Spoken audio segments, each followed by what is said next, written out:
Trinashtok ni Luka Doncic mga idol, si Thanasis Antetokounmpo. Record-breaking performance na naman for Luka sa franchise. Siya lang at si Kobe ang nakagawa nito sa history ng Lakers. Di naman makapaniwala si Giannis sa nasaksihan niya. Still no LeBron at nakalaban ng Lakers ang Milwaukee Bucks. Winelcome ni Giannis Antetokounmpo ang Lake Show sa Milwaukee with the back-to-back slam dunk. Si Alex Len, ang starting center ng Purple and Gold, binigyan ng assignment na bantayan ng 7-footer na si Brook Lopez. Naipasok naman ni Luka ang kanyang first attempt beyond the arc. Kyle Kuzma, former Laker, no resistance sa paint, hindi makapag-contest itong si Alex Len. Nasundan pa yan ng 3-pointer from the corner ni Damian Lillard. Double figure scoring para sa 7-footer na si Brook Lopez. Sumagot ulit ang visiting team. Lob pass ni Luka to Christian Koloko dunk. Walang pahinga ang superstar ng Los Angeles Lakers sa first quarter and one basket kalaban si KPJ. Ito ang matindi mga idol, step back 3-pointer. Tingnan nyo naman yung separation na na-create ni Luka sa play na yon. Napapangiti lang si Doncic, may counter si Giannis. Spin move, count the basket and one.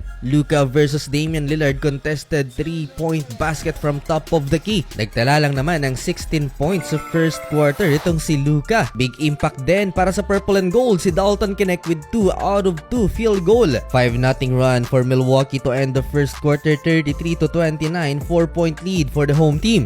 3 3-pointers ang naitala ni Luka sa opening quarter. Ito ang future ng Lakers White Boys, Dalton Knecht mid-range and Austin Reeves attacking the paint, 2-point layup. Halos pumantay sa rim yung ulo ni Jericho Sims sa kanyang napakataas na talon. Ito kahit si Giannis napawaw sa vertical nitong si Jericho Sims. Alley-oop dunk mula sa assist ni Damian Lillard. Palubo ang lamang ng Milwaukee Bucks, Damian Lillard with the deep 3-pointer. Great ball movement naman for the Lakers, 3-pointer ni Austin Reeves. Sagutan lang ng 3-pointer Gary Trent Jr. mula sa assist ni Damian Lillard. That's 8 dimes for Dame time. After nyan, dito na napatake over si Luka Doncic. It's Luka Magic Show. 10 straight points lang naman ang naitala ng 26 years old superstar sa stretch na yan. At nakasagutan pa niya si Thanasis Antetokounmpo na nakaupo sa sideline. Parang inasar ni Luka ang kapatid ni Giannis at syempre hindi papatalo itong si Thanasis. Nagpalabas pa ng dila. Sabay tingin sa katabi niyang VIP.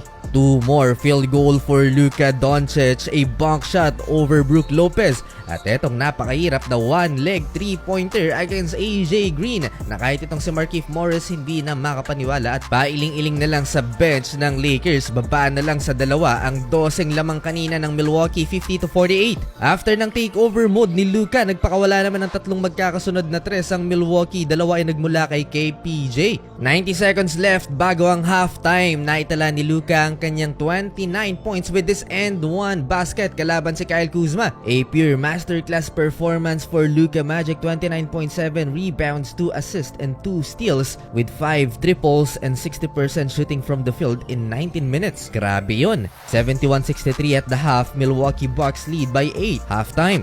Prior to this 29 points first half performance ni Luka, may nag-iisang player lamang sa franchise history ang nakapagtala ng ganitong stats sa first 2 quarters. Walang iba kundi si Kobe Bryant na ginawa yan 8 times. Third quarter, nag-check ng break itong si Luka Doncic, libreng-libre. Pero anyari kay Alex Len, ginawa lang asintahan ng Milwaukee Bucks. Siya at si Dorian Finney-Smith ang may pinakamababang plus or minus para sa Lakers. Meaning pag nasa court siya, doon nagraran ang Milwaukee. Kulang talaga sa tulong si Luka. Sumunod sa 33 points niya si Austin Reeves na may 15. And the rest, single digit scoring na for the Purple and Gold. Lockdown na rin ang inabot ni Luka sa dalawang elite defenders ng Milwaukee, Giannis at si Brook Lopez. Too easy para kay Greek Freak ang depensa ng LA. And one basket, malapit na mag-triple-double si Antetokounmpo. Bang may 4 na blocks naman na si Brook Lopez. Hindi sumasang-ayon itong si Luka sa mga soft call ng official. Lumabot na ng 20 ang lamang ng Milwaukee. Luka Doncic with a triple, 36 points. Eto na ang career high in Lakers uniform for Luka. Solid game for Kevin Porter Jr. off the bench, 20 points with 5 3-point made in 12 minutes. Kahit malaki ang lamang, mukhang hindi pa rin makamove on si Giannis sa ginawa sa kanila ni Tyrese Haliburton. To end the third quarter for the Lakers, Austin Reeves 3-pointer, 20 points for AR. Well, 20 points rin naman ang inahabol ng Lakers. No LeBron, big big problem for the purple and gold. Malaking kawalan din si Jackson Hayes at Rui Hachimura plus wala pa ang kanilang isang backup big man na si Trey Jemison III.